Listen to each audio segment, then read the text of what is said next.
के पानी साफ होता है, जेनेटिक डॉल्फिन जैसे एक्वेटिक क्रिएचर फिर से दिखने लगते हैं। दुनिया की सबसे बड़ी डेमोक्रेसी होने के बावजूद ये अभी भी विशेष समय की बात है। ग्राउंड वाटर यानी जमीन पानी बहुत तेज खर्चा हो रहा है। टैंकर काप इरिगेशन चलती रही तो आने वाले नस्लों का क्या? 2 लाख लोगों की मौत तो पानी से ही होता है। मंडला में जीवनदायिनी मां नर्मदा शासन प्रशासन की अनदेखी के चलते हो रही प्रदूषण का शिकार। में 317 ब्लॉक्स में 26 ब्लॉक्स अब ओवर एक्सप्लोर्ड हो चुकी है। नदियां की बेड पे पेडल से साफ नजरिया रखो, बायोडाइवर्सिटी खत्म हो रहा है। जब गांव के पास नदियां पर बैठते थे तो पानी की बहती लहरें तस्वीर जैसा याद है। आजकल वो लहरें दिखाई नहीं देती, सिर्फ सूखी नदियां के पोल, छोटे पड़े तालाब बचे हैं। देश में हर 2 मिनट में एक बच्चा गंदे पानी से होने वाली बीमारियों का शिकार हो रहा है। साल भर में 2 लाख लोग गंदे पानी की वजह से मारे जाते हैं। हमारी पानी की उपलब्धता भी घट रही है। मिनिस्ट्री ऑफ जल शक्ति के हिसाब से 2021 में प्रति व्यक्ति बारिश पानी की उपलब्धता सिर्फ 1486 क्यूबिक मीटर थी और 2024 के आंकड़े थोड़े बेहतर है, 1513 क्यूबिक मीटर, जो फिर भी पानी संकट का स्तर है। इसका मतलब हालत खराब है। आज 60 करोड़ से ज्यादा लोग high to extreme water stress का सामना कर रहे हैं। ये आंकड़ा बताता है कि हम सब कुछ नॉर्मल नहीं है।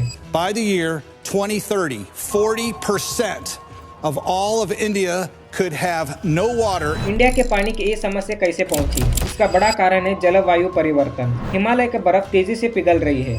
2024-25 की सर्दी में स्नो कवर इतना कम दिखाया गया कि गंगा ब्रह्मपुत्र बसिन में बर्फ की जमावट नॉर्मल से तकरीबन 24% कम रही। हिमालय से पानी मिलने की धारा कम होने पर गंगा, ब्रह्मपुत्र और इंडस जैसे महानदियों सूखा पड़ सकता है। जलवायु की उत्तेज गर्मी से बर्फ बहुत जल्दी पिघल जाती है, जिससे गर्मियों में नदियों में पानी की कमी बढ़ जाती है। दूसरे कारण है व्यवहार के बदले हुए पैटर्न। अब और लोग पानी इस्तेमाल कर रहे हैं। खेती और उद्योग के लिए जमीन और नदियों के अत्यधिक इस्तेमाल हो रहा है। दुनिया की सबसे बड़ी डेमोक्रेसी होने के बावजूद ये अभी भी विशेष समय की बात है। ग्राउंड वाटर यानी जमीन पानी बहुत तेज खर्चा हो रहा है। मध्य प्रदेश में 317 ब्लॉक्स में 26 ब्लॉक्स अब ओवर एक्सप्लोर्ड हो चुकी है। 8 ब्लॉक्स क्रिटिकल कैटेगरी में है और 50 सेमी क्रिटिकल में है। मतलब 70 to 90% पानी खर्चा हो चुकी है। अगर टैंकर काप इरिगेशन चलती रही तो आने वाले नस्लों का क्या? यही हाल हरियाणा और उत्तर प्रदेश के बहुत के क्षेत्रों का भी है। गंगा एक पवित्र नदी और भारत की जिंदगी की आधार रही है, लेकिन अब गंगा भी संकट में है। शहरों से निकलने वाला गंदा पानी,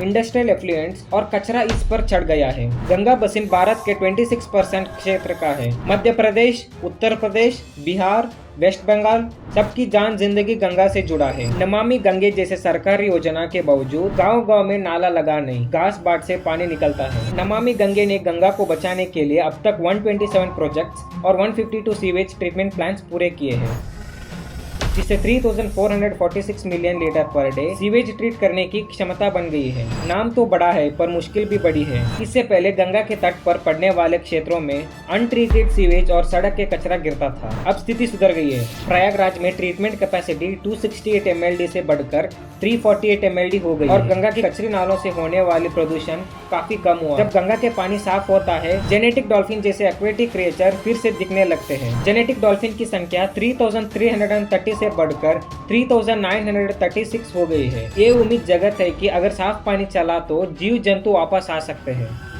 पूरी यमुना पर पोल्यूशन की अधीर पात्री बात हो गई है। सिर्फ 22 किलोमीटर स्ट्रेच जो वजीराबाद से ओखला तक है, उसमें 76% पोल्यूशन लोड बढ़ गई है। मतलब दिल्ली की घर से एक बड़ा हिस्सा का गंद पानी सीधा यमुना में जाता है। हर दिन दिल्ली में जो 3800 mld गंद पानी बनता है, उसमें से केवल 2600 mld ही ट्रीट होता है और इफेक्टिव उपचार और भी कम, बस 1700 mld तक। बाकी सब नालियों से भी वॉश्ड सीवेज सीधा यमुना में मिलता है। सीपीसीबी के डेटा के मुताबिक इस डेड जोन स्ट्रेच में डिसॉल्व्ड ऑक्सीजन लगभग 0 के आसपास रहता है। The river is entirely using up its oxygen to treat the waste, the oxygen for the consumption of aquatic life. मतलब उस पानी में फिश, डॉल्फिन या कोई ऑर्गेनिक जीव नहीं जी सकते।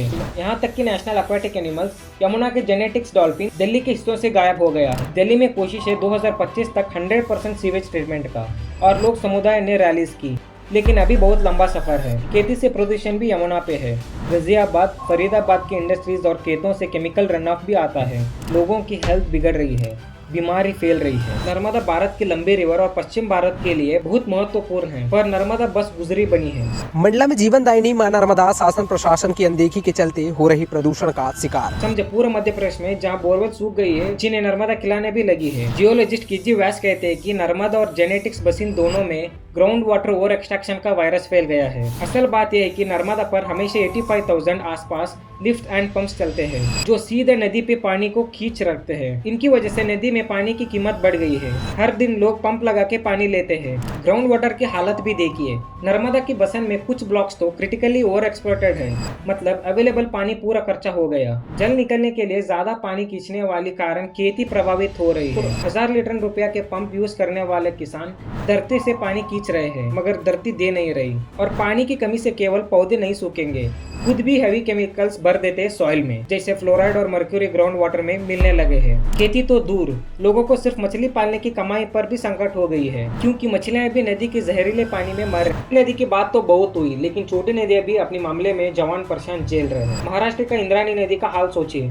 पुणे का इंडस्ट्रियल एरिया में अपना नकल किया गया है। स्क्रैप गोडाउन्स और वेयरहाउस के इमारत में जब रबर और प्लास्टिक धोते हैं तो अनट्रीटेड पानी सीधा इंद्राणी में चला जाता है। पुणे से जहां की इंद्रायणी नदी में जहरीला झाग नजर आ रहा है, आसपास के जो लोग हैं उनका कहना है कि इसको लेकर कई बार शिकायत की गई है, लेकिन किसी तरह का एक्शन नहीं लिया गया। एमपीसीबी ने कहा है कि कुदलवाड़ी और चिकाली जैसे क्षेत्रों में छोटी फैक्ट्रीज बिना इलाज के पानी नदी में डाल रहे हैं। ऐसे हैवी मेटल्स और प्लास्टिक से भरपूर नदी के पानी बच्चों के कीमत पे हो गया है। मुंबई के कसीडी नदी के तो हाल ही ना बोलने वाला है। इंडस्ट्रीज कसीडे में जहरीले इन्फ्लुएंस छोड़ रहे हैं। केमिकल वेस्ट वाटर नदी में मिलने से आसपास खेत, मछली पालन और लोगों की सेहत सब नुकसान में है। पुलिसमैन ने तो कसीडी पानी नीला होने तक देखा, लेकिन लफड़ा बड़ी है कि मल्टी इंडस्ट्रीज वेस्ट डाला जा रहा है। छोटी नदियों की पोल्यूशन अब गहरे में नहीं, उनका प्राण निकलती जा रही है। पानी ना रहे तो कितना प्रभाव होता है। सबसे पहले तो लोगों की सेहत पर हैवी बोझ होता है। गंद पानी के कारण मोटापा, डायबिटीज और लीवर की बीमारियां अब पहले से कई ज्यादा तेज से फैलने लगी है। 2 लाख लोगों की मौत तो पानी से ही होता है। बच्चों में डायरिया, कोलेरा फैलता है। पानी के साथ मिट्टी के जहरीले तत्व भी हमारे शरीर में प्रवेश कर रहे हैं। देश की इकोनॉमिक डेवलपमेंट में पानी की कमी की बैरियर है। डॉक्टर्स और हॉस्पिटल की बुलंद आप ऑडियो कॉल से भी अंदाजा लगा सकते हैं कि कितने सर्दी में बीमार पड़ जाती है। एग्रीकल्चर पर तो सीधा असर, किसानों की रोजी पानी से जुड़ा है।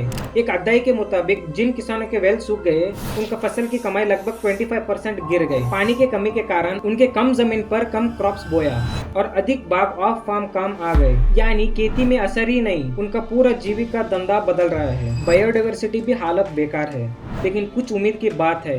गंगा में पोल्यूशन कम हो तो कुछ मरीन लाइफ फिर आ सकता है। शुद्ध रूप से सफेद पंखियां के झुंड सूखते तालाबों में निकल रहे हैं। रिवर बैंक के फॉरेस्ट बर्बाद के पौधे मार रहे हैं। बैठे पौर और ट्रीज थे, वो भी चैलेंज में है। और जीव जंतु की बात ही मत करो, मछली, बकरी, जंगली जानवर सब पानी के परिणाम में सफर करते हैं। नदिया के बेड पे पेडल से साफ नजर रखो, बायोडाइवर्सिटी खत्म हो रहा है। जल जीवन मिशन 2019 से हर गाँव में नाला के पानी लाने की कोशिश हो रही है। गांव-गांव में लोग सभा बुला रहे हैं। नदियों की सफाई में इन्वॉल्व हो रहा है। दिल्ली में भी यमुना क्लीनिंग कैंपेन हुई। स्कूल में बच्चे नॉलेज कैंपेन कर रहे हैं। कम्युनिटीज भी जाग रहे हैं। ताने पर गंगे किनारे की महिलाएं, शिवाला के पास साधु सॉइल कन्वर्जन कर रहे हैं।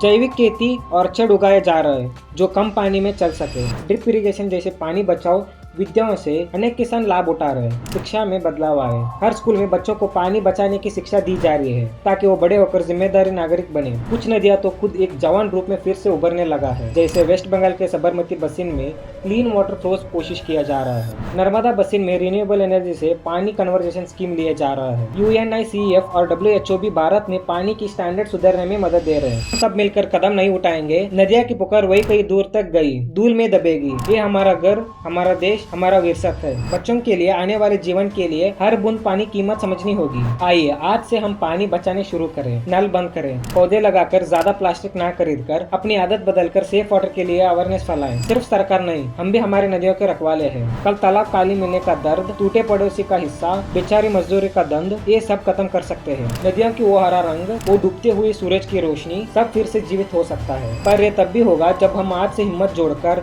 हर बूंद बचाओ, नदियाँ बचाओ। अगर आपको वीडियो पसंद आए तो लाइक और शेयर करना। मिलते हैं अगली वीडियो में। धन्यवाद।